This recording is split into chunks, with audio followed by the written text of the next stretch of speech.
merci de participer à ce nouvel atelier digital virtuel, qui est sur les licences et les collaborations, qui est un sujet absolument essentiel pour les marques. Alors, je voudrais tout d'abord remercier à la technique, si j'ose dire, Carole Barkatz, Lucas Bécouz, Yann Gosselin de Creative Valley, qui sont nos partenaires pour les ateliers vraiment sur les sujets digitaux.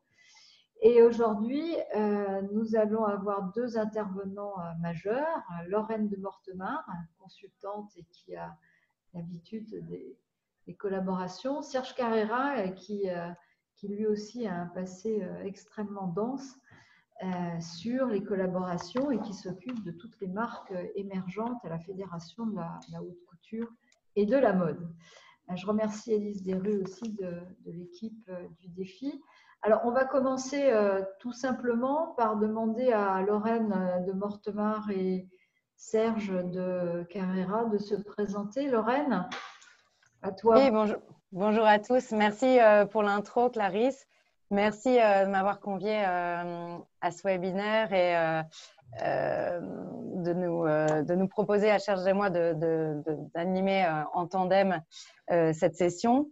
En fait, moi, j'ai 15 ans d'expérience opérationnelle et corporate dans le luxe, la mode, le sportswear et la beauté, parce que j'ai travaillé 8 ans chez Kering, où j'ai été en fusion-acquisition avec donc François-Henri Pinault à l'époque.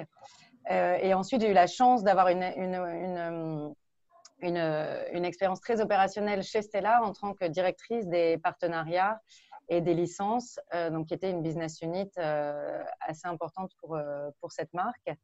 J'ai toujours travaillé à l'intersection du commercial et du juridique, ce qui fait qu'aujourd'hui, j'aimerais partager cette expérience avec vous sur les collaborations et licences. Et voilà, aujourd'hui, je suis consultante, j'interviens en tant que guest lecturer à Harvard et tu conseilles aussi Cocher pour un certain nombre de collaborations. Pas forcément Cocher, mais oui, je fais du consulting pour des marques émergentes, des jeunes talents, que ce soit dans la mode ou dans l'art. Et Cocher est une marque qui est très près de mon cœur, oui. Serge, toi? Donc bonjour à toutes et à tous. Et voilà, c'est un plaisir d'être avec vous ce matin. Merci Clarisse d'avoir été à l'initiative de ce rendez-vous. Donc moi, j'ai commencé très rapidement au Galeries Lafayette. J'ai ensuite travaillé assez longuement chez Prada. Et j'ai rejoint une créatrice à Londres qui s'appelle Marie Catransou il y a 2 ans, il y a 3 ans. Je suis rentré à Paris l'été dernier et donc depuis le mois de septembre, je m'occupe des marques émergentes à la Fédération de la haute couture et de la mode. Et en parallèle, je suis aussi maître de conférence à Sciences Po, donc effectivement avec ce côté un peu observateur parfois aussi de l'industrie au-delà de la pratique. Voilà. Très bien. Alors, on va bientôt commencer. Pour j'allais dire, sur le côté pratique, vous avez une zone questions et réponses où vous pouvez nous poser vos questions et à mesure, on essaiera d'y répondre. Lorraine, je crois que tu as un document à lancer. À partager. À partager.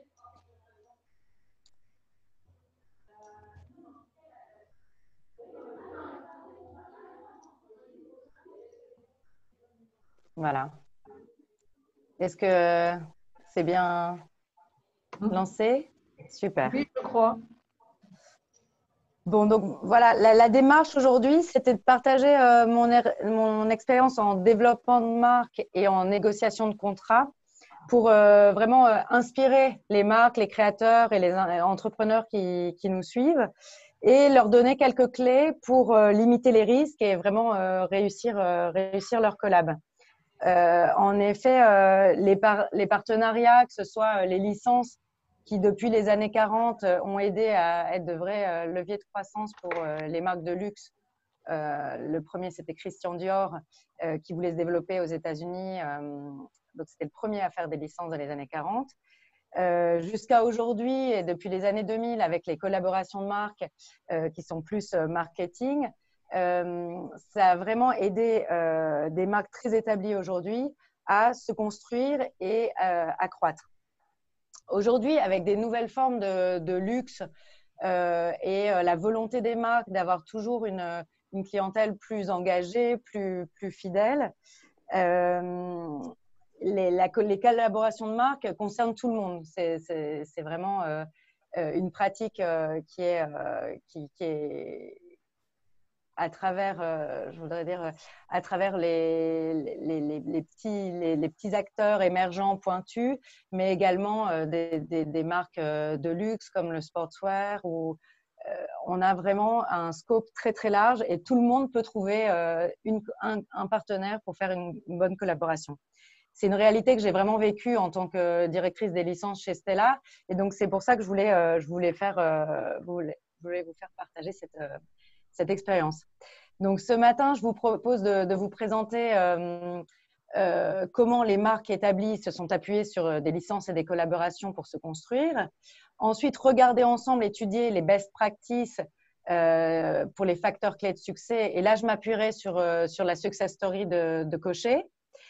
Et enfin, vous donner des clés sur les risques qui sont nombreux et comment les éviter par un contrat, sachant que chaque collaboration est différente, donc ça sera plutôt des grandes lignes. Voilà, et vous pourrez interagir, on a des questions à vous poser.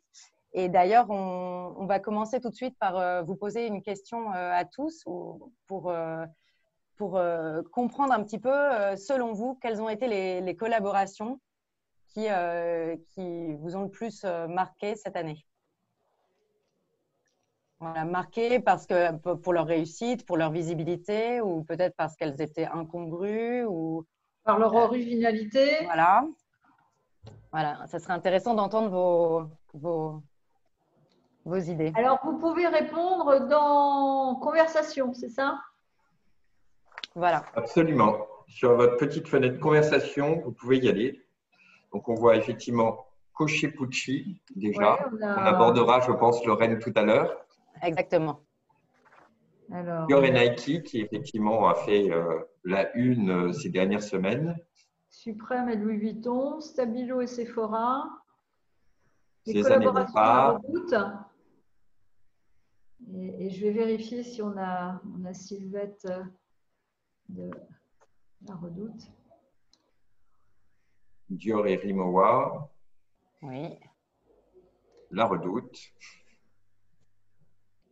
Agnès B et Panafrica. Vanessa et La Redoute. Vanessa Seward et La Redoute. Sakai et Dr. Wu. Cézanne et Bompard. Ikea et Virgil Abloh. Oui. Alors ça, c'est un des préférés de Lorraine. Oui, je trouve que c'est un excellent exemple parce que ça a permis à Ikea de tout à coup vraiment se mettre en lien, se plugger à toute une génération qu'il ne touchait pas, je pense, et de vraiment utiliser le levier de Virgil Abloh pour atteindre cette cible. Et pour Virgil Abloh, je trouve que c'est un petit Alors, Loupalooza et Balmain, Dior et Rimowa, Jordan et Dior, Vanessa Seward et La Redoute encore. Birkenstock. Aigle. Gémeaux et Animal Crossing, effectivement. Abloh Ikea. India Madavi et Monoprix. Rico Owens Veja. Birkenstock et Proenza. Donc, on voit déjà rien que Monoprix, Maison Rouge, Nike, Château, Louis Vuitton. Donc, déjà, on s'aperçoit de l'extraordinaire diversité. D'abord, il y en a énormément. L'extraordinaire diversité avec des acteurs qui sortent aussi comme Ikea, qui sortent Animal Crossing, qui sortent clairement du monde de la mode. Complètement. Avec aussi l'intérêt qu'un certain nombre d'entre elles, on va dire, je pense grosso modo, la moitié d'entre elles sont aussi liées à du monde du sportswear, que ce soit effectivement Nike, que ce soit Puma, que ce soit Converse. On est effectivement dans cette…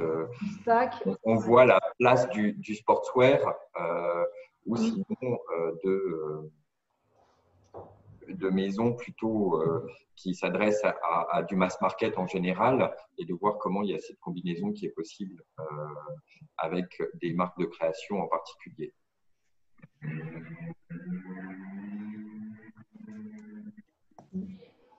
Donc, à partir de là, je propose d'avancer dans la présentation et de rebondir en prenant le cas donc, de Stella McCartney, qui est la marque pour laquelle j'ai travaillé et qui est vraiment un modèle de construction de marque sur les licences et les collaborations. Donc Stella, c'est une marque qui a été lancée en 2001 par la designer Stella McCartney. Le ready-to-wear, donc le prêt-à-porter est vraiment à la base la mainline, le core business. Mais très tôt, dès 2003, Stella a décidé de vraiment rentrer dans d'autres produits, catégories de produits qu'elle ne pouvait ni produire ni distribuer. Et donc a fait des alliances fortes de long terme avec des partenaires de licence. Et c'est ce que j'appelle des licences core business, dans le sens où la beauté, donc sa marque n'avait que 2 ans quand elle a lancé son premier parfum Stella. Très vite, elle a fait son partenariat avec Adidas, qui est une ligne qui existe donc depuis 16 ans. Ensuite, évidemment, les lunettes, Kids avec H&M. Kids, c'est intéressant parce qu'elle a testé le marché avec H&M et finalement, quand elle a vu qu'il y avait une vraie appétence, elle a lancé sa propre marque Kids. Également lingerie, bain. Donc, vous voyez qu'en fait, on voit qu'elle a construit une marque vraiment lifestyle avec les différentes facettes de cette femme. Stella, qui est entrepreneur, qui est mère de 4 enfants, qui est sportive, qui est aussi une party girl. Et elle a voulu toucher ses clientes, les femmes, les Stella Women, à travers toutes ces facettes de la marque, tout en gardant son ADN et vraiment justement rendre l'ADN de la marque vivant dans des catégories de produits différentes. Donc chez Stella, il y a un très fort ADN qui est vraiment l'innovation, le côté sustainable, donc responsable, et 100% végétarien. Donc elle n'utilise aucun cuir, aucune fourrure, mais aussi aucune glu, colle qui serait à base de peau de poisson, par exemple, ce qui est dans l'industrie n'est pas toujours évident. En fait, elle a su choisir des partenaires qui ont vraiment joué le jeu. Donc, dans la beauté, en utilisant des produits organiques, dans le sport, du nylon 100% recyclé. Les lunettes sont faites en acétate bio qui ont été développées à base de ressources naturelles. Dans la lingerie, c'est du coton toujours bio. Le hardware, donc les métaux sont des métaux recyclés. Donc, on voit qu'elle a réussi à vraiment transcrire son ADN de marque dans des catégories de produits différents, j'ai envie de dire, en engageant ses partenaires. Et là, les caractéristiques de ces licences, c'est du long terme, c'est du volume, c'est une vraie délégation, puisque vous imaginez que pour produire des lunettes ou du parfum, vous devrez vraiment déléguer le manufacturing et la distribution de ces produits. Et l'autre caractéristique des licences, c'est que vous ne connaissez pas le nom du partenaire, vous savez juste que ce sont des lunettes Stella McCartney. Ensuite, qu'elles soient produites par Kering Eyewear, Telios ou Luxottica, ça, le consommateur ne le sait pas. Donc ça, c'est la première approche pour construire son univers lifestyle. Ensuite, qui est nourri par un écosystème de collaboration.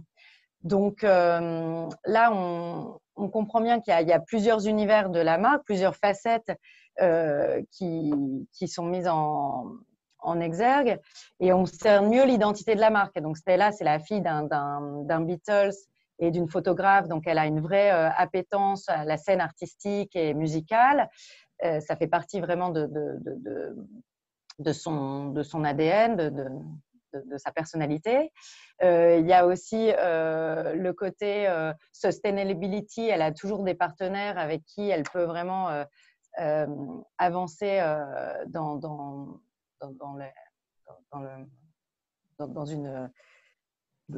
une amélioration de la durabilité des produits, de la traçabilité des produits, avec des partenaires très forts. Et une autre facette aussi qui est moins connue, qui est que sa mère est morte d'un cancer du sein, qu'elle est très proche de cette cause.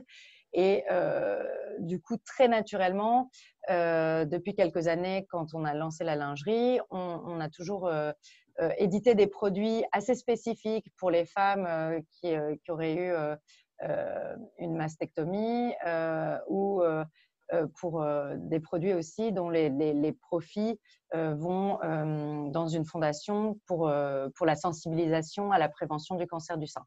Donc là, on voit bien comment les collaborations vraiment forment l'identité de la marque, le rock, la pierre angulaire de l'identité de la marque, avec également d'autres petites collabs, un peu plus ce que j'appellerais hype, avec Hunter, Adidas, qui donne aussi un côté jeune et de la visibilité à la marque.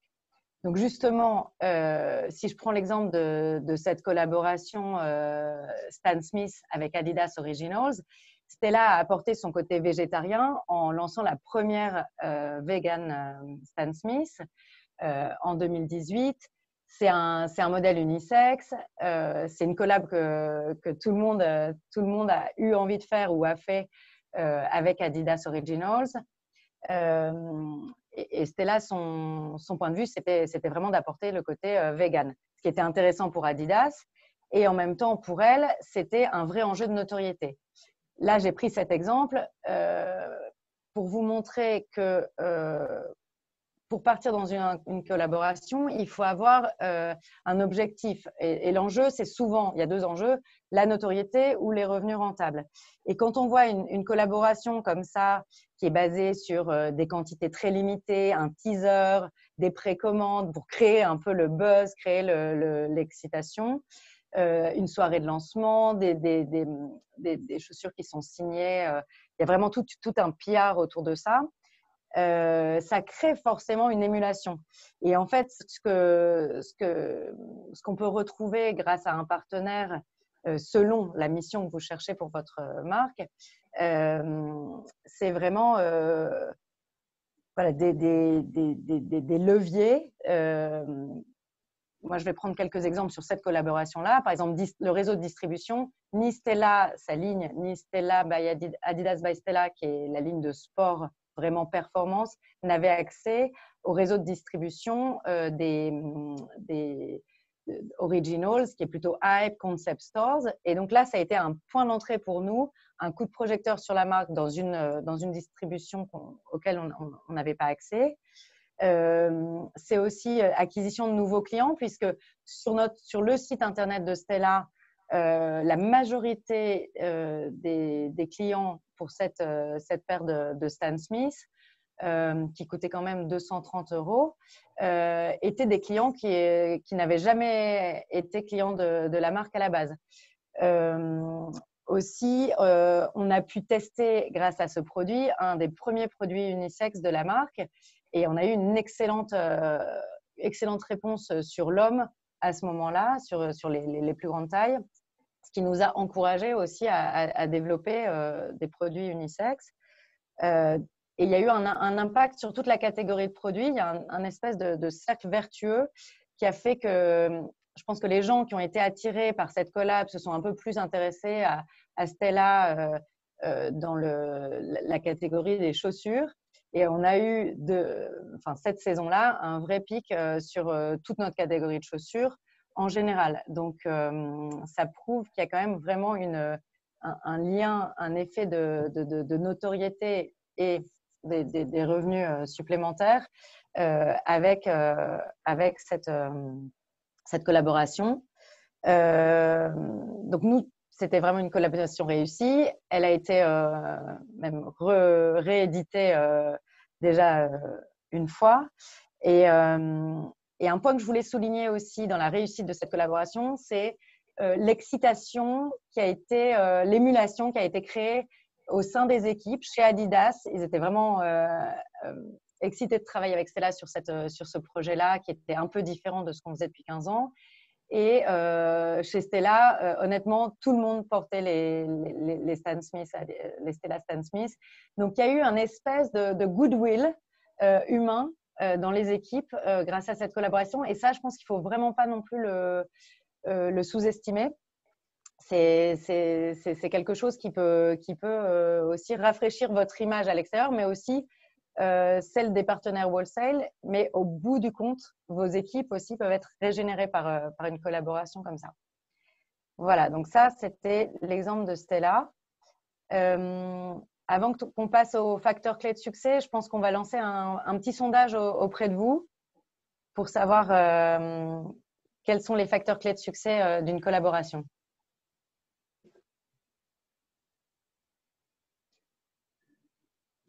Voilà, vous avez 5 réponses potentielles.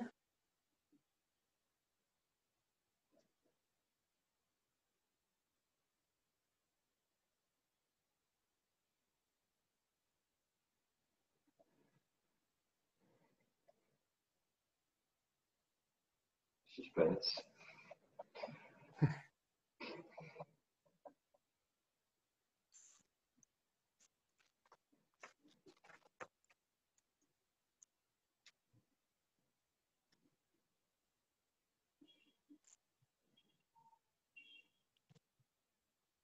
Lucas, je pense qu'on c'est bon. Bon, la majorité est le choix d'un partenaire. Effectivement, oui. C'est un bon début. En effet, suit la visibilité avec 10%, la proposition innovante à 30% et l'exclusivité 5% et le contrôle 2%. Il y a 3% qui se sont volatilisés entre-temps, mais en tout cas, nous y sommes. Effectivement, il y a le choix d'un partenaire et là, on peut revenir un petit peu à ce que disait Lorraine précédemment. Il y a vraiment 2 points assez fondamentaux.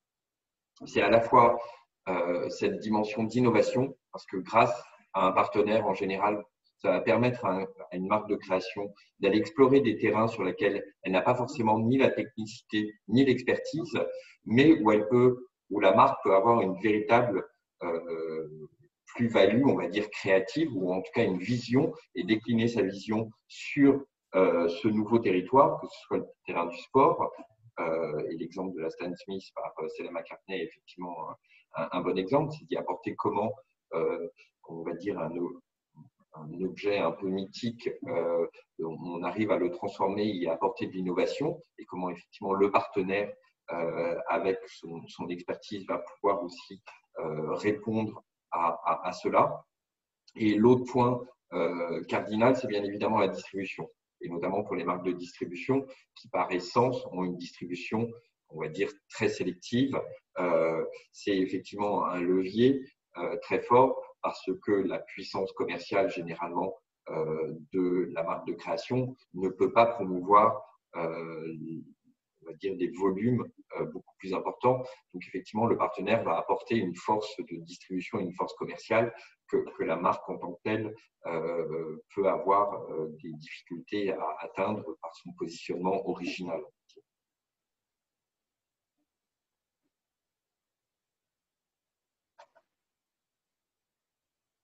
Oui, Lorraine? Oui. Voilà. Alors, hop.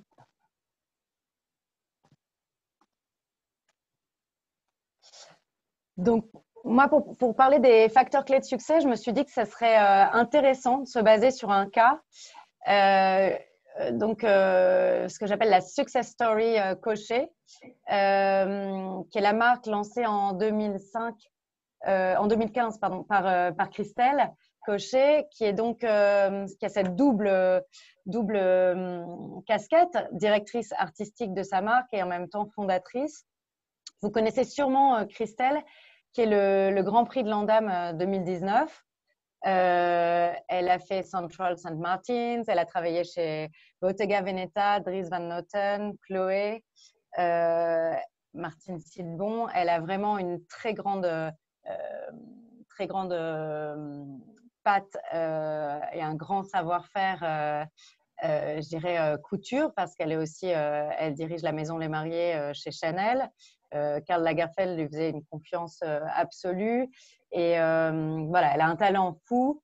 Et au-delà de ça, je pense qu'elle représente vraiment la génération de jeunes marques qui va chercher, au-delà de ses produits, des collaborations intéressantes, pertinentes. Et donc, je voudrais qu'on regarde un petit peu comment elle a créé justement ces leviers de croissance à partir de différentes collaborations. J'ai fait une sélection de collaborations qui me paraissaient les plus parlantes. Tout a commencé dans les collabs visibles en 2017 avec le PSG. Donc, le contexte de la marque Cochet, c'est le début de la marque. Mais il y a déjà une exposition de la Fashion Week. Et en fait, l'origine des discussions, elle vient du fait que pour le Spring Summer 18, la collection était vraiment inspirée par le foot. Christelle, ce qu'il faut savoir, c'est que le foot, c'est quelque chose de très important dans sa famille. Le sport, en général, est vraiment quelque chose qui l'a défini, puisqu'elle a fait sport-études handball. Donc, c'est une approche complètement naturelle pour elle d'appréhender sa marque avec, ce savoir-faire couture qu'elle a mis en œuvre dans toute sa carrière, mais également cette inspiration, je dirais, sport, streetwear, et avec aussi une approche artistique. Donc ça, c'est vraiment son ADN à elle. Et avec cette connexion familiale, la collab s'est trouvée naturellement pour elle revisiter, je dirais, en robe et en streetwear les maillots des fans du PSG.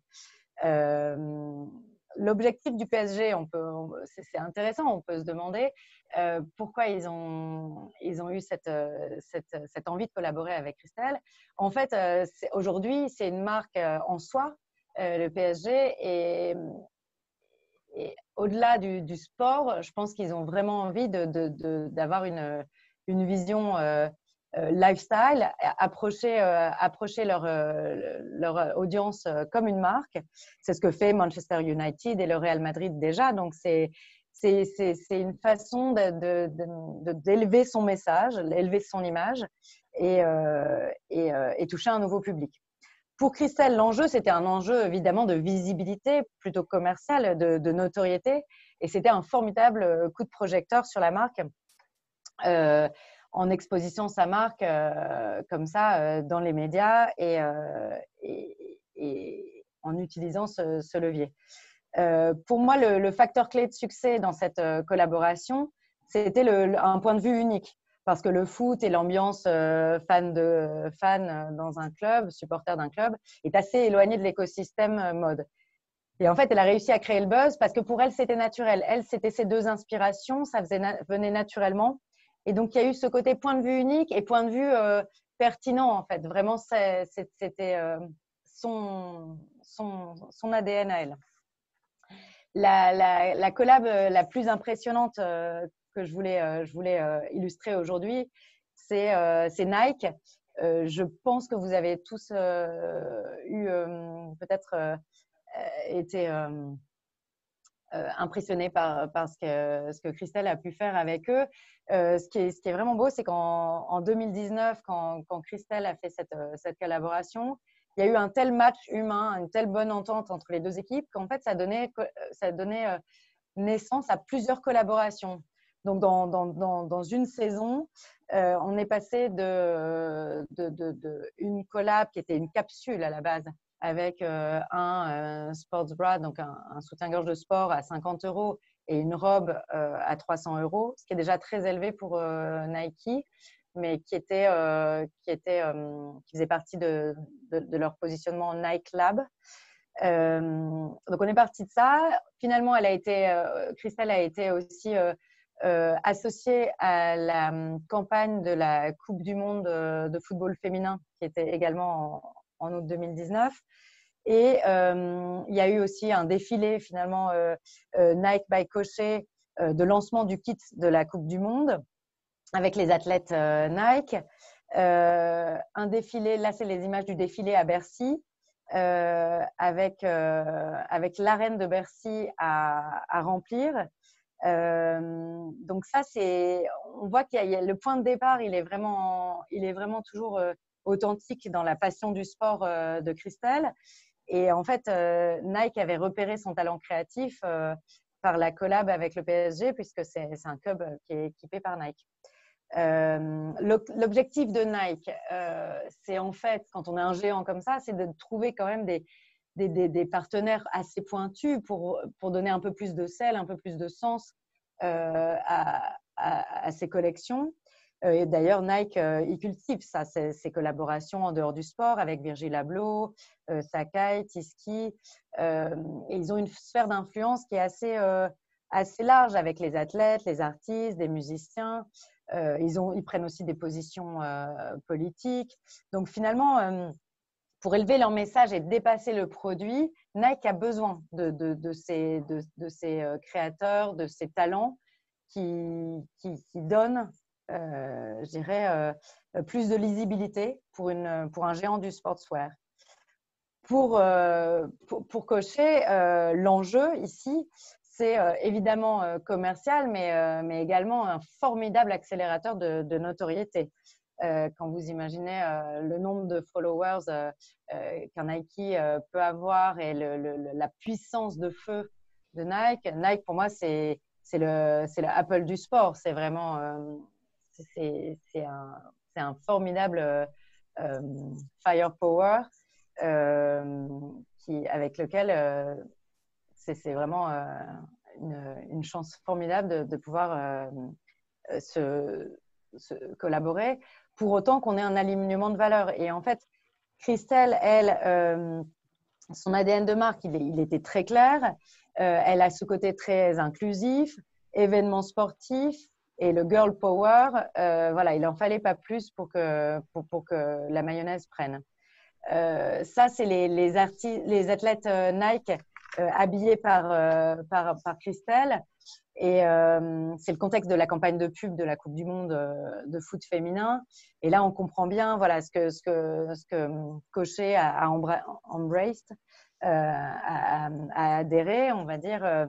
C'est le côté communauté, unicité, des messages forts, et mettre en valeur ces femmes qui sont les athlètes sous contrat Nike. Les habiller. Je pense aussi que, pour vous montrer un peu un exemple dans cette collaboration, le côté communauté et accès aux femmes, dans l'audience du défilé Nike à Bercy, en fait, Christelle avait voulu inviter des clubs de foot féminins de banlieue ou des régions en France. Donc, des femmes de 12 à 20 ans. Il y avait plus de 200 places à louer pour donner un accès qui était assez unique en fait à la Paris Fashion Week, à des jeunes filles sportives dans lesquelles je pense Christelle se reconnaissait. Et je trouve que ça prouve la beauté d'une collaboration, le côté pertinent. Je pense que la collection a été un vrai succès et qu'elle a été sold out en Europe. Mais pour moi, le facteur clé de succès et la mission, c'était vraiment un vrai coup de projecteur et une pertinence, une cohérence aussi dans le message. Christelle, sa marque a un motto qui est United Heart of Cochet, et c'est ça en fait, le côté inclusif, communauté, esprit sport d'équipe. Donc je pense que tout ça explique le retentissement et le succès de cette belle succession de collaborations. Une autre collaboration qui m'intéressait de vous présenter pour Cocher, c'est Moen Co. Moen Co, c'est une marque chinoise, c'est le acné chinois, qui est vraiment une marque qui est devenue établie en Chine, puisque ça fait 15 ans qu'ils se sont lancés. Et pour fêter leurs 15 ans, ils ont eu vraiment une envie de créatrice, de faire une collaboration phare avec Christelle. Et donc, c'était une inspiration élever un petit peu la marque vers le luxe. Pour Christelle, c'était un premier pied sur le marché chinois.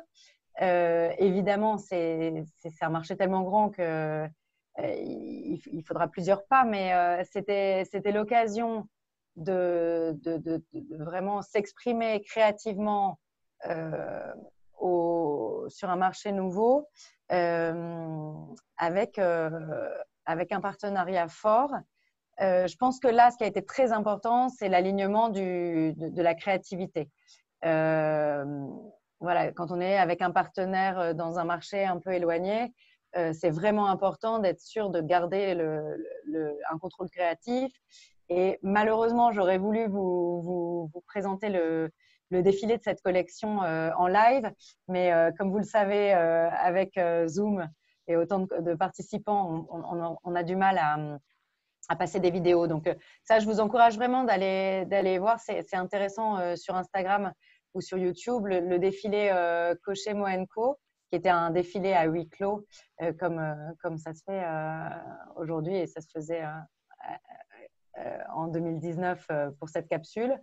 On reconnaît la patte de Christelle et on sent qu'il y a un vrai contrôle créatif. Il n'y a pas eu de dilution de sa marque ou de son image de marque.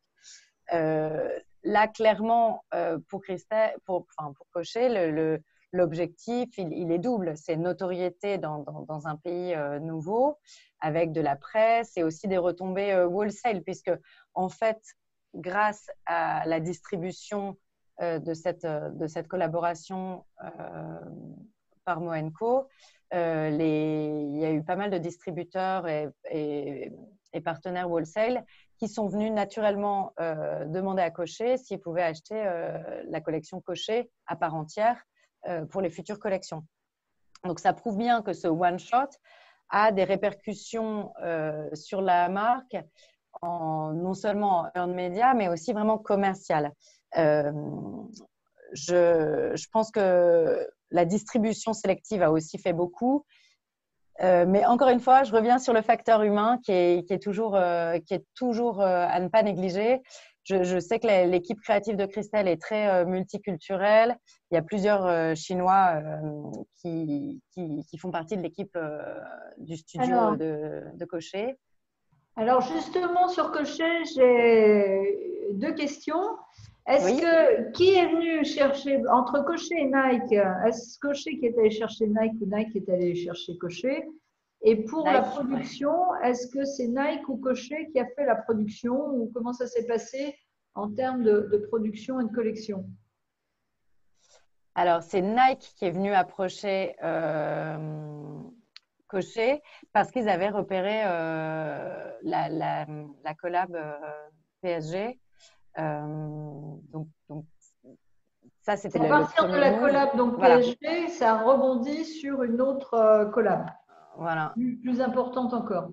Enfin. Voilà, donc c'était l'initiative de la première collab. C'était une initiative Nike. Et en revanche, c'est vrai que ensuite, parce que les équipes se sont bien entendues, c'est venu naturellement. Il y a eu plusieurs collaborations. En termes de production, il faudrait que j'en m'assure, mais pour moi, c'était une production Cocher. Il faut que je pourrais vous le confirmer à la fin de la conférence. Pour moi, c'était un dessin et une exécution Cocher pour les robes qui étaient en show. En revanche, pour les sports bras, donc les soutiens-gorge de sport et les robes, la première collaboration, la robe et le sports bra inspiré par le design de Christelle, ça c'était une production Nike vendue dans les Nike Labs. D'accord. Alors, juste une question de timing, il est bientôt midi moins quart. Ok. Là, je fais une dernière petite exemple sur Pucci pour montrer qu'il y a des différents ressorts dans une collaboration réussie. Ici, avec Pucci, bon, c'était une autre façon de collaborer puisque c'était Cochet était le guest designer pour la collection Fall Winter 20. Et ça a été une façon pour Christelle encore une fois, mettre en valeur son savoir-faire. L'objectif, là, c'était vraiment notoriété et revenus profitables. Avec un énorme travail. Alors, c'est fabuleux de travailler avec LVMH et une marque patrimoniale qui a des archives et des équipes de très grande qualité. Mais c'est aussi un gros travail de créer. Cochet a dû créer 40 looks pour cette saison. Donc voilà, mais elle avait la légitimité, donc elle est arrivée avec sa crédibilité, sa légitimité, son savoir-faire. Et je pense que c'est ce qui a emporté dans cette collaboration pour stimuler et engager encore une fois non seulement les clients, les équipes et aussi engager les partenaires wholesale à qui on prouve une grande crédibilité. Voilà. Je pense qu'on va passer directement à la troisième partie. Je pense pas qu'on ait le temps. Est-ce qu'on aurait le temps de faire un sondage, Clarisse? Peut-être pas. Ou alors tout de suite? Oui. Alors, selon vous, voilà. Quels sont les risques des collaborations?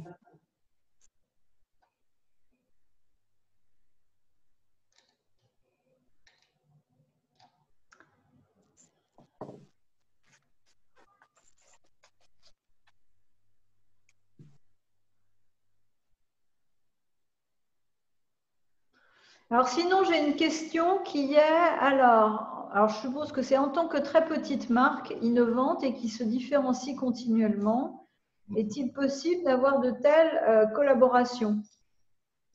Comment aborder finalement des entreprises qui sont beaucoup plus importantes? Ou faut-il tout de même qu'il y ait un minimum de taille pour une marque? Je pense qu'il y a, c'est pas tant la taille de la marque que la pertinence du propos, du discours et son adéquation, comme on a dit, avec le partenaire.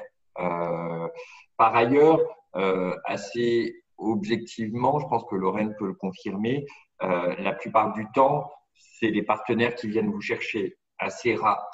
Sauf si vous avez vraiment un projet avec dans un champ spécifique qui vous intéresse, c'est généralement le partenaire qui vient vers vous, et assez souvent d'ailleurs via votre bureau de presse ou via des intervenants ou des personnes qui travaillent pour ça. Au sein notamment des grandes marques de sportswear, vous avez des gens dont c'est le métier d'être constamment en train de surveiller les nouvelles marques qui émergent, quels sont leurs univers, de décrypter ça et de considérer qu'est-ce qui peut effectivement être pertinent pour un partenaire ou essayer de trouver ce qui correspond. Alors, on a les résultats, j'allais dire, du sondage. Donc, 104 réponses, donc une grande majorité. Alors, le thème qui vient en premier parmi les risques, c'est l'incohérence avec le positionnement, donc avec 42 réponses. Suit la qualité de produit à 28. Ensuite, la dilution à 15. Et après, impact sur la réputation qui peut être négative à 13. Et la perte de contrôle est jugée comme très peu significative, alors que, peut-être pas, c'est à vous de le dire. C'est tous les éléments en même temps. C'est-à-dire que la dilution, elle est aussi, ou le risque d'inadéquation, elle est aussi parce qu'il y a eu perte de contrôle créatif assez souvent. et les choses peuvent être liées. C'est évident que ces collaborations, c'est un peu comme une histoire d'amour. Ça peut se passer très bien, tout comme il peut y avoir des problématiques. D'où peut-être l'introduction vis-à-vis de la troisième partie, qui est qu'effectivement, il faut un contrat. Il faut que les choses soient écrites et il faut que les pires situations soient évoquées dès le début pour justement les éviter. D'accord. Alors là, on a quelqu'un de très intéressant qui lève la main. Je vais lui donner la parole. Il s'agit de Sylvette Lepers, Absolument. qui, normalement, c'est bon. Sylvette, je te donne la parole. J'espère que j'y arrive. Sylvette Lepers, qui est en HTTPS, Est-ce que vous m'entendez? voilà, Très bien. qui Bonjour, s'occupe Parfait. des collaborations de la Redoute avec tous les jeunes créateurs, beaucoup de jeunes créateurs. Sylvette, Ouais. à toi. Bonjour à vous, merci pour ce webinaire. Excusez-moi, je suis en déplacement, je ne voulais pas le louper. Je voulais juste effectivement parler de la Redoute et de dire que la Redoute, c'est ça depuis très longtemps, elle le fait depuis 69 avec Emmanuel Kahn, pour ne citer qu'elle. Tous les grands noms sont passés. En 96, Smoking Yves Saint-Laurent, je pourrais dire Alaya et d'autres. Aujourd'hui, effectivement, beaucoup plus marqué sur le soutien à la jeune création. Moi, quand je suis allée voir Christelle pour lui proposer une collab, on a fait ça. La collaboration était sortie en même temps qu'elle recevait son prix de l'Andam.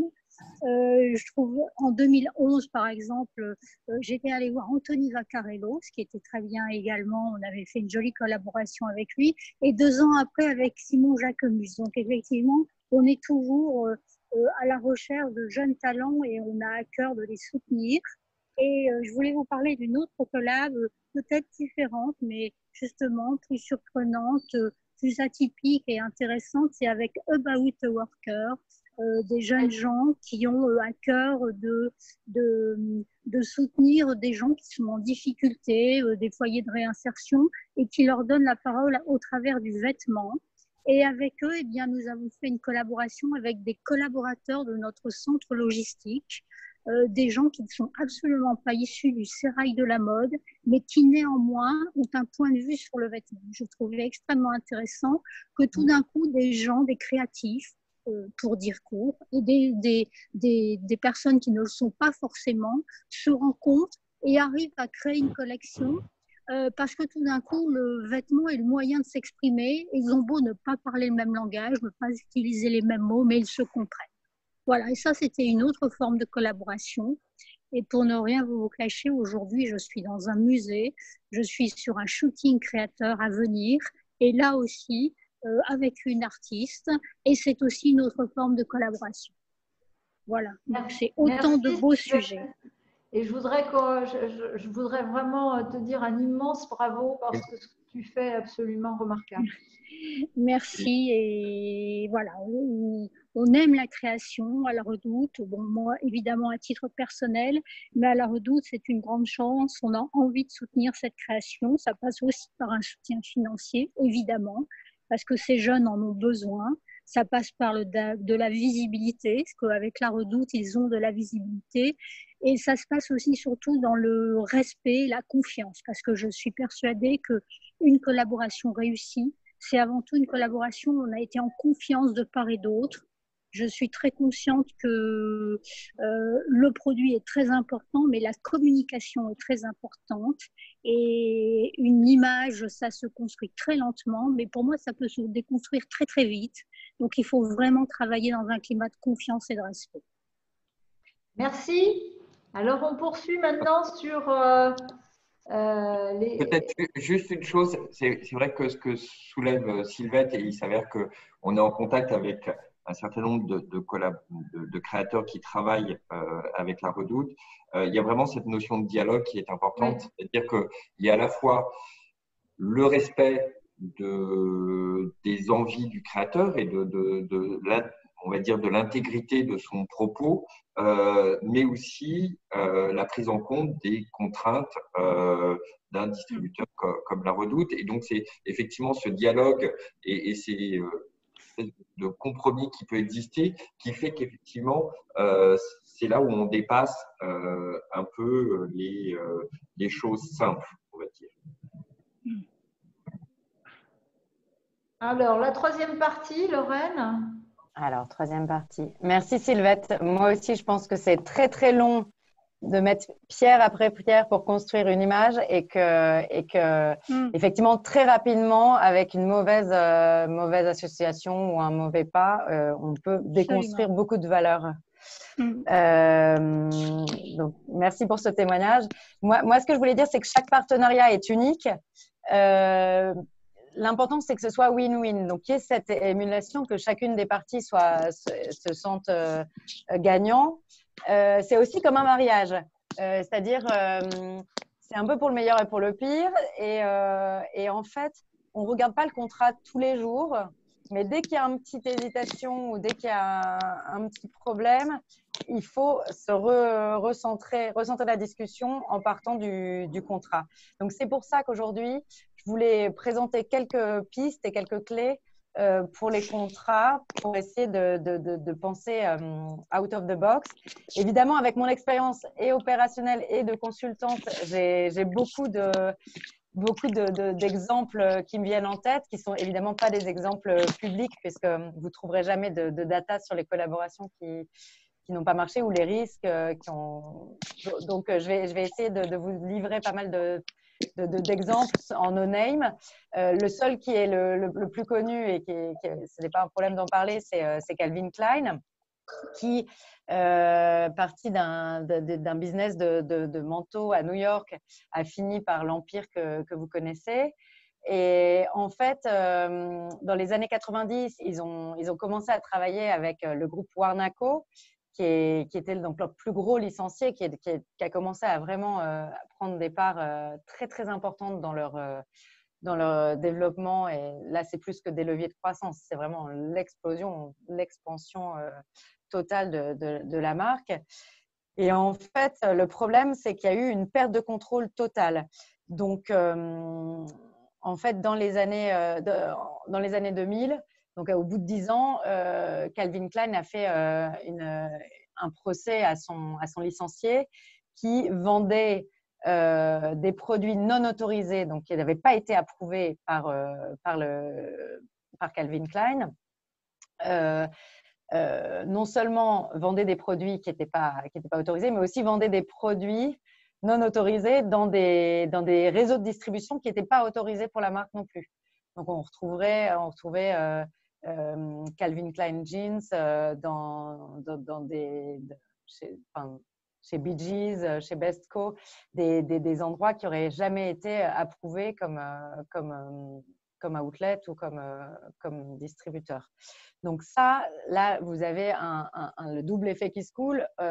L'image de marque de produits qui ne sont pas à la hauteur en qualité et la distribution qui fait que vos clients et vos autres distributeurs, imaginez vos partenaires de distribution clés, sont étonnés de voir vos produits dans un réseau qui est pas censé être le vôtre.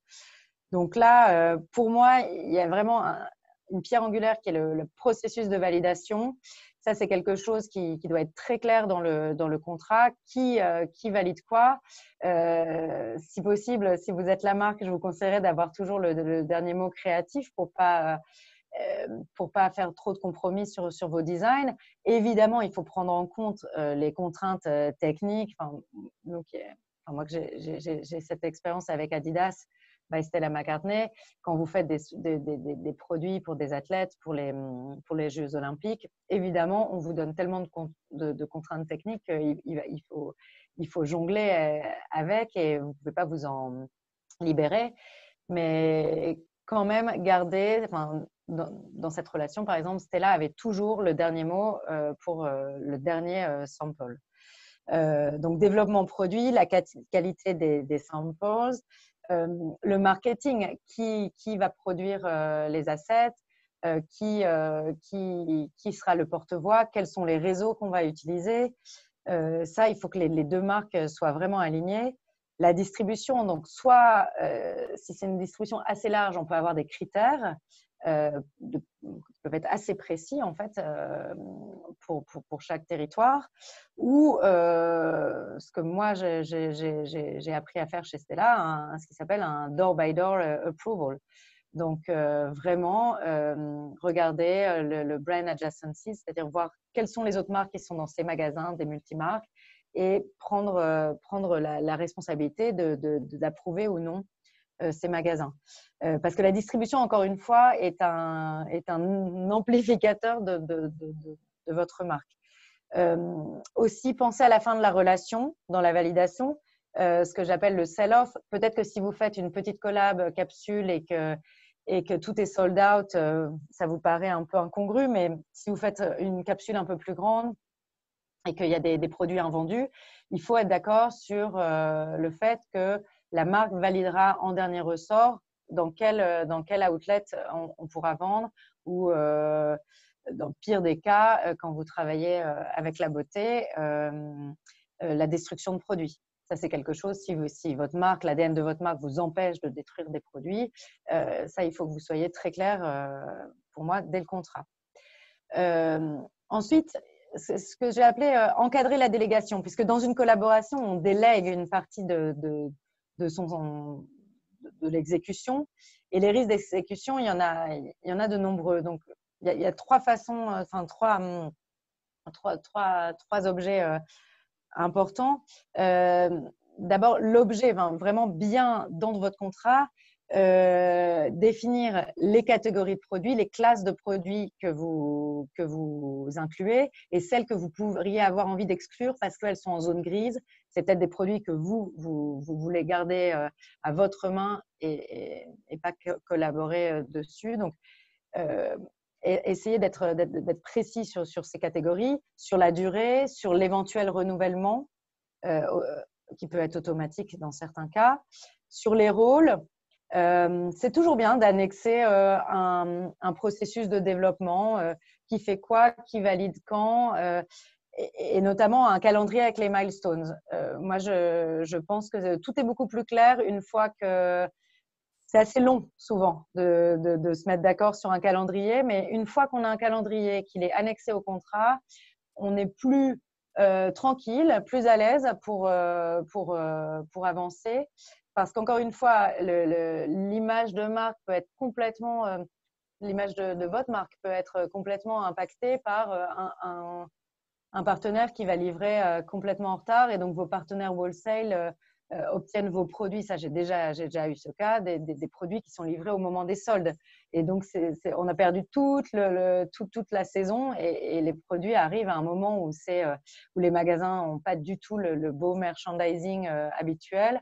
Enfin, surtout aux US, si vous arrivez au moment des soldes, votre produit va être complètement perdu, mal mené, mal présenté.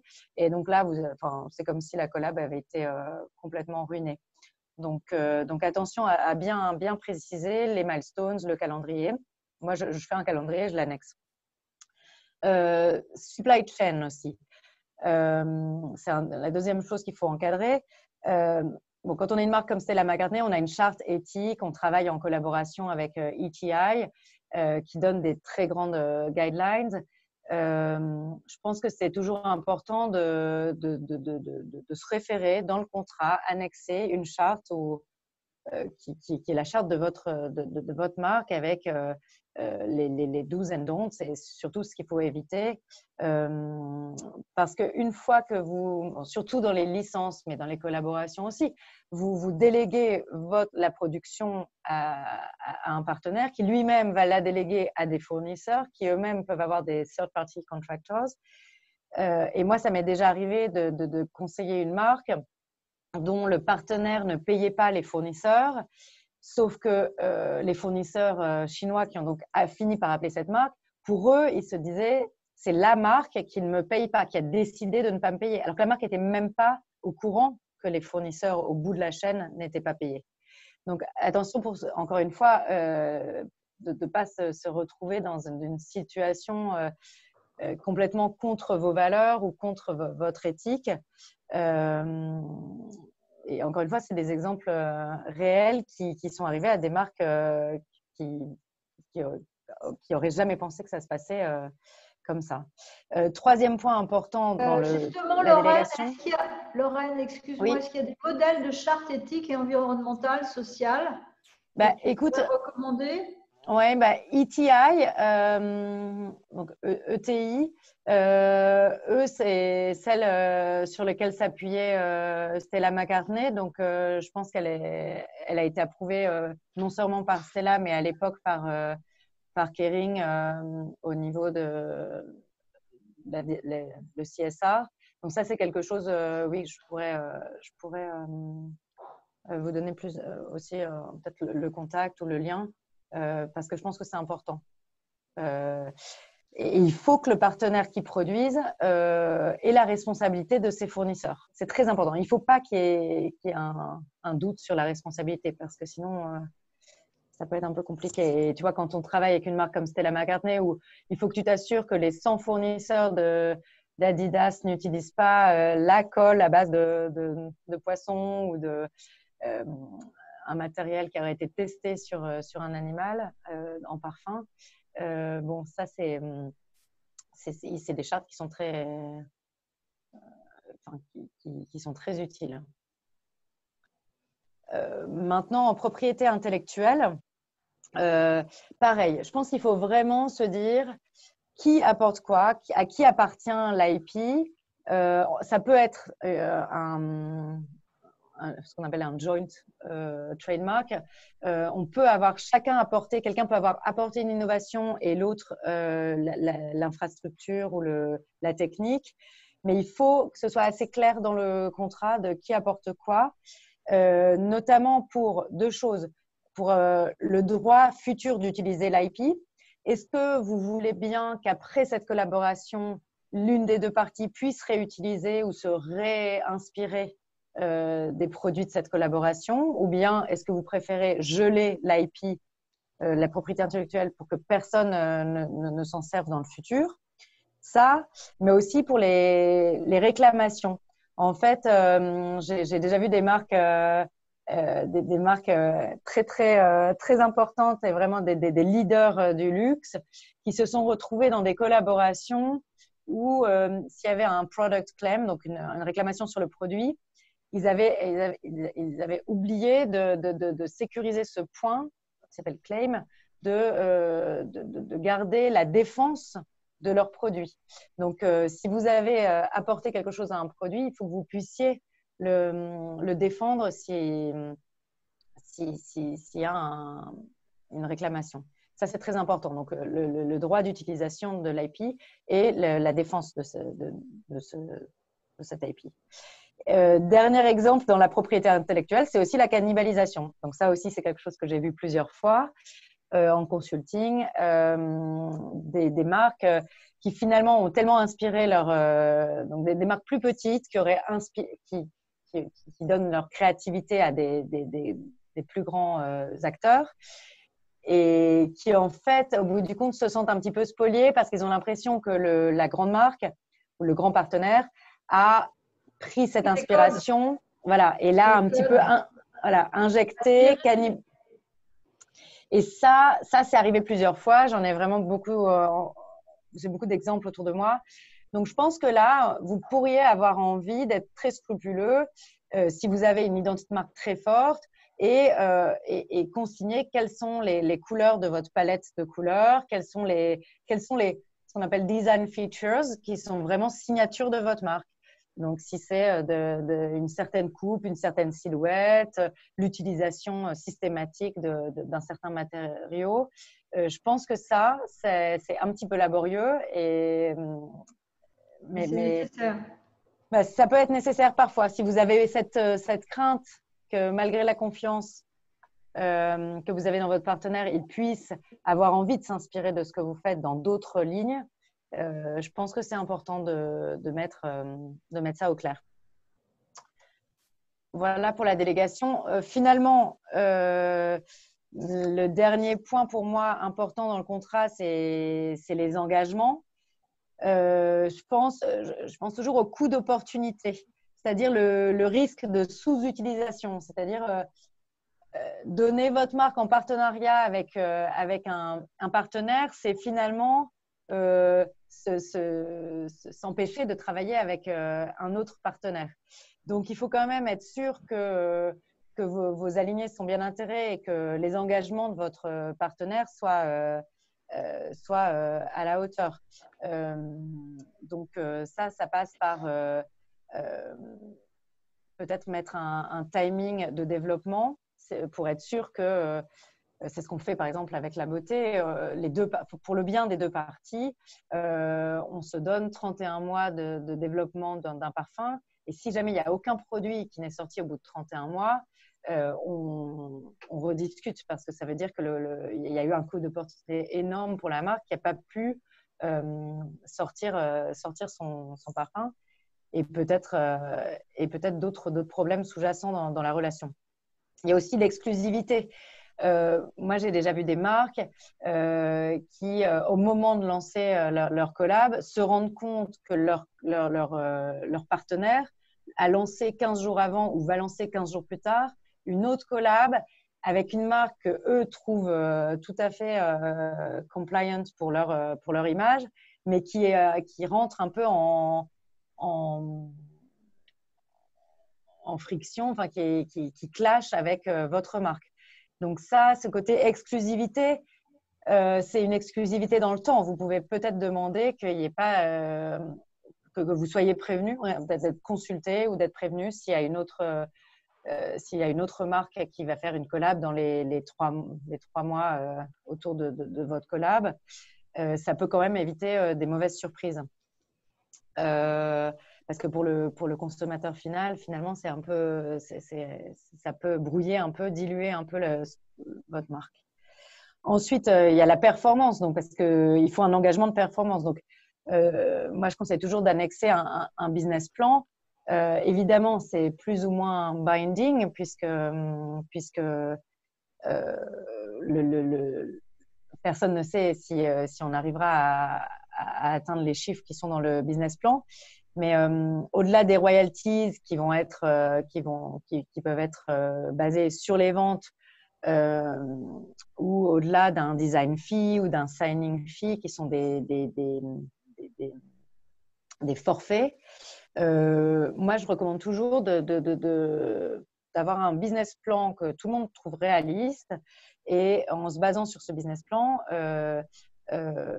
définir un minimum garanti, un minimum de royalty qui est en fait un pourcentage du budget. Donc, pour s'assurer que le budget soit vraiment clair, réaliste. Moi, j'ai l'exemple d'une toute petite marque qui a fait une collaboration avec une chaîne de magasins. Et il se trouve que la petite marque a été très honorée d'avoir cette collaboration. Donc, je veux dire, ils avaient une rémunération au plus bas. Et il se trouve que la collaboration a tellement bien marché que ça a été la plus forte collaboration qu'a jamais eu ce grand magasin. Et donc, alors le grand magasin était sympa à accepter de renégocier à la hausse, mais il faut peut-être aussi prévoir que on n'est jamais à l'abri d'une bonne surprise, peut-être au-delà d'un certain niveau, qui ait une clause pour revoir les choses. Je ne sais pas si Serge, toi, tu as eu des cas comme ça. C'est en fait une thématique, la rémunération est une thématique un peu et même extrêmement complexe et ça dépend vraiment de la nature du partenaire. C'est évident que si une collaboration marche très bien et que on a envisagé que ce qu'on appelle des design fees, c'est-à-dire des honoraires de création, il peut y avoir une frustration à ne pas avoir la rémunération qui correspond au succès. Après, si ça a vraiment eu beaucoup de succès, ça peut être aussi la garantie que ça se renouvelle, oui. Etc. Après, le risque des royalties, et c'est pour ça qu'effectivement la précision de Lorraine est intéressante, c'est effectivement de mettre toujours quand même des minimums. À la limite, c'est d'accepter des royalties, qui est un pourcentage du chiffre d'affaires en guise de rémunération, mais de ne pas faire peser le risque des ventes sur la marque, et notamment la marque de création. Parce que, notamment quand vous avez pour, on va dire, la marque avec laquelle vous collaborez est un mastodonte qui fait 15 ou 20 collaborations par an, votre collaboration, elle est intéressante. Éventuellement, ça fait de la presse, mais c'est peut-être pas la priorité en termes de vente. Et en fonction du timing, comme le disait Lorraine, si ça arrive au mauvais moment, tout d'un coup, vous pouvez avoir une collaboration qui va faire un flop. Et la responsabilité en tant que telle des ventes ne tombe pas forcément sur votre création ou votre non-création du produit. Donc, c'est là où il faut faire quand même attention à ne pas… Alors, on a toujours l'impression quand on fait une collaboration que ça va être un succès phénoménal, et on l'espère tous, et effectivement, il faut être optimiste. Il faut effectivement un partage de risques, et c'est plutôt effectivement intéressant généralement de proposer à la marque partenaire d'avoir à la fois un pourcentage, on va dire, en honoraires et un pourcentage en commission sur les ventes. En commission sur les ventes, mais il faut faire quand même attention à ce qu'il y ait quand même une sorte de cadre et un minimum qui vous, entre guillemets, vous met pas de côté si c'est un échec et vous fait pas peser sur vous le risque de l'échec. Parce que le risque de l'échec, il va peser sur le partenaire, et celui qui est a priori financièrement plus solide, que sur vous.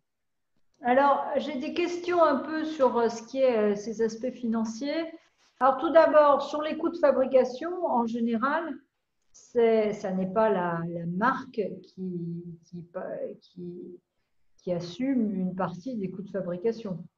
A priori, à la fois le développement des produits et effectivement la production et, on va dire, l'expertise du partenaire. Mais ce qui peut être aussi extrêmement intéressant pour une marque d'apprendre, et notamment une jeune marque de création, d'apprendre à travailler avec des processus de développement qui sont extrêmement différents, avec effectivement un sourcing différent et une supply chain différente. Alors, autre question, mais je pense que ça varie tellement selon les collaborations. Quel est le pourcentage de royalty pour les collaborations en général? Ça dépend des secteurs, en fait. Oui. Ça dépend beaucoup des secteurs. Et ça dépend donc aussi du potentiel de volume. Après, grosso modo, ça va de 2-3% sur des choses qui sont des contrats assez gros à voilà, peut-être jusqu'à 15%, mais 15%, c'est vraiment sur quelque chose d'extrêmement exclusif et significatif en termes de volume. Merci. Et ça dépend vraiment des champs d'intervention. Typiquement, dans le monde du design, on va dire les commissions sont extrêmement faibles parce que généralement, dans le monde du design, les designers, on va dire industriels, sont en fait travaillent sur une multiplicité de contrats avec beaucoup d'éditeurs de design et donc en fait l'idée c'est d'avoir un objet qui tout d'un coup va faire beaucoup de volume, mais la plupart on va dire des éditeurs ne rémunèrent pas à 5 ou 10%, mais c'est plutôt des 2-3%. Alors il est midi et quart. Donc, Lorraine, est-ce que sur les aspects financiers contractuels, tu as encore des points d'alerte à nous… Oui, mon dernier point d'alerte, c'est sur ce que j'appelle advertising and promotion. Donc l'engagement d'un des partenaires à contribuer au développement d'assets pour la communication. Ou pour justement relayer le message sur ces réseaux. Alors, donc, dans une licence, ça va être vraiment d'avoir de la visibilité dans la publicité above the line, donc carrément presse. Quand on est dans une collab avec, vous voyez, comme Adidas Originals, qui avait… Je reprends mon exemple de la Stella Stan Smith, 35 millions de followers sur Instagram versus Stella qui en a 6 millions. Là, nous, clairement, le vrai enjeu, c'est la visibilité sur les réseaux sociaux. Donc, il faut trouver ce que le partenaire peut apporter avec des précisions quand même sur des pourcentages. Là aussi, comme dirait Serge, ça dépend des catégories de produits et chaque contrat est différent. Mais c'est vrai que pour un lancement, par exemple dans le parfum, mais ça pourrait être dans d'autres catégories de produits, il faut un gros boost au moment du lancement et donc s'assurer qu'il y ait vraiment un alignement sur le timing et sur le budget alloué. Et ça peut être au-delà de… Voilà, ce n'est pas forcément un budget en monnaie trébuchante, ça peut être aussi financer une partie d'un défilé, financer une partie d'un événement, une fondation. Il y a beaucoup de façons de trouver un accord et de faire participer un partenaire aux priorités de votre marque. En fait. Ça, voilà, ce qu'il faut, c'est le mettre dans le contrat. C'est vraiment un point capital parce qu'effectivement, au-delà du produit, on va dire l'intérêt pour la marque, il est au-delà de l'enjeu et du défi créatif, c'est aussi un enjeu de notoriété en général parce qu'effectivement, ces collaborations sont l'opportunité de gagner en notoriété, de s'adresser à des nouveaux clients et effectivement de s'assurer que le message et que le contenu, tout le contenu en termes de communication soit contrôlé par la marque et soit fidèle à l'image de la marque est absolument capital. Et donc, effectivement, il faut même parfois mieux vaut avoir des honoraires créatifs inférieurs, mais s'assurer que dans le contrat, il y aura une campagne dédiée à cette collaboration avec un budget déjà prédéfini, éventuellement une équipe créative qui est choisie par la marque de création, bien évidemment validée à chaque fois avec le partenaire. Il ne faut pas non plus rentrer dans des rapports de force, mais il faut montrer quand même que le dernier mot doit être celui du créateur. Tout à fait. Et ensuite, rien n'est gratuit non plus. Et ça, il faut être très, très clair avec le partenaire que rien n'est gratuit. C'est-à-dire qu'effectivement, si la collaboration, elle est présentée dans le cadre du défilé du créateur, ben, le partenaire doit effectivement soit payer le mannequin qui va porter le look, soit verser une contribution générale à la production du défilé, etc., etc. Vous pouvez après envisager en fonction de la nature. Il s'avère que ce qui est assez objectivable, c'est éventuellement de vous mettre d'accord avec votre partenaire pour que le partenaire paye un montant fixe, 5 000 ou 10 000 euros ou 15 000 euros par mannequin qui va porter le look. Et donc, effectivement, de s'assurer qu'il y ait une contribution qui soit là-dessus. Sur une campagne, vous pouvez vous assurer qu'il y a un budget minimum de 30 000, 40 000, 50 000 euros pour produire des contenus créatifs, que ce soit éventuellement une petite vidéo, une campagne, etc. Et ensuite, c'est vraiment la collaboration. Mais c'est bien de l'avoir inséré dès le début pour que dès le début, tout le monde soit vraiment aligné sur est-ce qu'on utilise le défilé, est-ce qu'on utilise réellement plutôt d'autres médiums pour justement la promotion et quelle est la cohérence. Parce qu'il ne faut pas non plus que vous vous retrouviez bloqué si tout d'un coup cette collaboration sort trop du champ de votre thématique de défilé ou de votre thématique de collection, de ne pas vous retrouver à avoir des choses qui vont obligatoirement se retrouver dans votre défilé alors que vous ne le souhaitez pas. Ok, alors, est-ce que Lorraine, c'était à peu près le tour? Oui, voilà, c'est le tour. Je pense que pour la conclusion sur le contrat, c'est vraiment un package. Donc, c'est complètement unique. Chaque collaboration va donner naissance à un contrat différent en termes de priorité et de rétribution. J'espère que c'est quand même des grandes lignes qui peuvent aider et inspirer les auditeurs et les entrepreneurs et marques qui nous écoutent. Et voilà, je pense que on a essayé de faire le tour des clés. Alors moi, j'ai encore des toutes petites questions. Il y a quelqu'un qui me demande si en termes de définition, il y a une différence entre partenariat, collab ou co-branding. C'est un peu la même chose.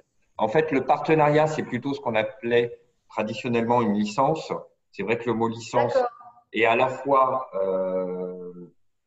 a été beaucoup décrié parce qu'il a été effectivement dans son usage excessif, notamment dans les années 70 et 80, pour cause de détérioration, on va dire, d'affaiblissement de certaines marques plus que de consolidation. Néanmoins, aujourd'hui, les licences, elles existent toujours. Elles sont par contre beaucoup plus contrôlées. Et c'est là où c'est comme pour les collaborations, vous êtes sur des choses qui sont beaucoup plus contrôlées par la marque. C'est-à-dire que vous pouvez avoir dans un contrat de licence que bien évidemment, d'abord, ça peut être restreint en termes de catégorie de produits. Et ça, Lorraine l'a signalé notamment sur l'exemple de Calvin Klein. Il est très, très important de bien définir le périmètre sur lequel vous vous mettez d'accord. Par exemple, si vous faites des cosmétiques, est-ce que votre partenaire qui fait des cosmétiques a le droit de faire des trousses, a le droit de faire des choses, des produits comme ça qui peuvent éventuellement empiéter sur vous-même votre envie de développer des accessoires. Et donc, c'est là où vous pouvez être contraint par certains éléments. La collaboration, elle est vraiment normalement extrêmement ponctuelle et très limitée. Le co-branding, c'est plutôt le Adidas Stella McCartney, c'est-à-dire une collaboration de très long terme qui s'installe et qui, effectivement, est une association de deux noms pour quelque chose de plus long terme. Après, vous allez avoir des partenaires ou vous allez avoir des gens qui vont vous approcher en vous proposant un co-branding alors que c'est une collaboration. Voilà.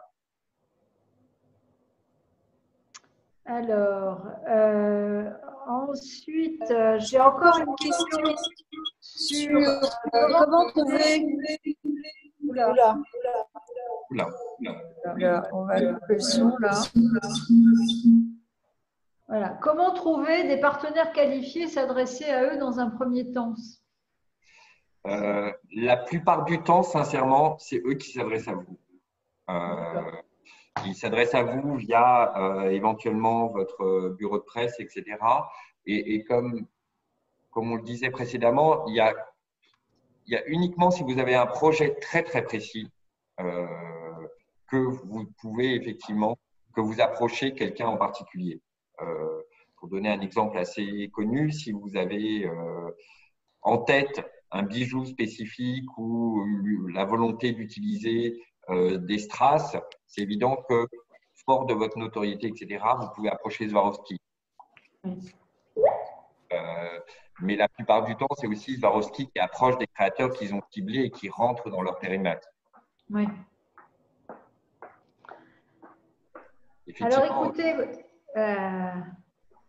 je crois que l'heure approche de finir. Donc, vraiment, un grand merci à Lorraine et à Serge pour leur immense expérience sur ce sujet, dont on voit qu'ils, j'allais dire, ces collaborations, ces actions se multiplient et combien, finalement, elles répondent aussi à quelque chose aussi de très fondamental, qui est de permettre des collections courtes et même en termes de flexibilité de ses coûts, de sa chaîne de valeur, de la raccourcir.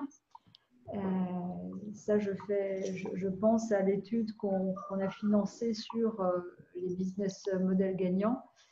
Et on a vu aussi au début combien, je veux dire, il n'y a pas de limite à la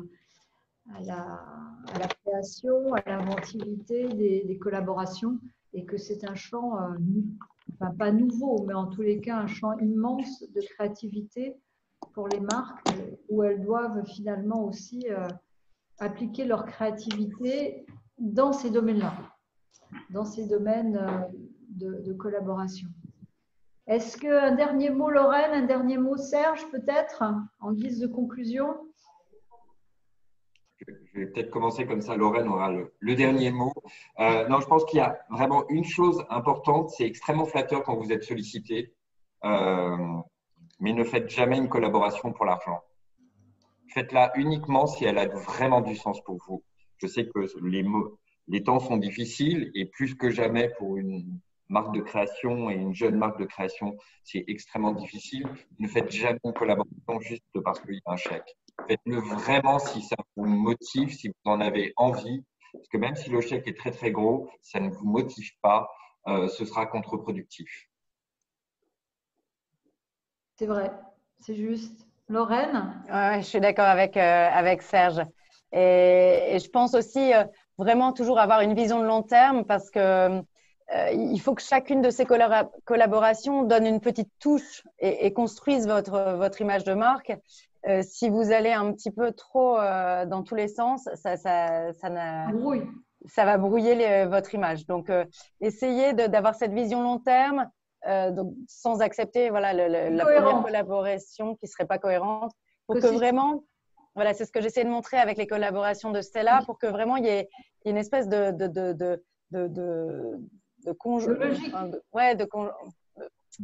cohérence d'ensemble qui vraiment fait transparaître l'identité de votre marque. Bon, ben merci beaucoup. On a beaucoup de remerciements.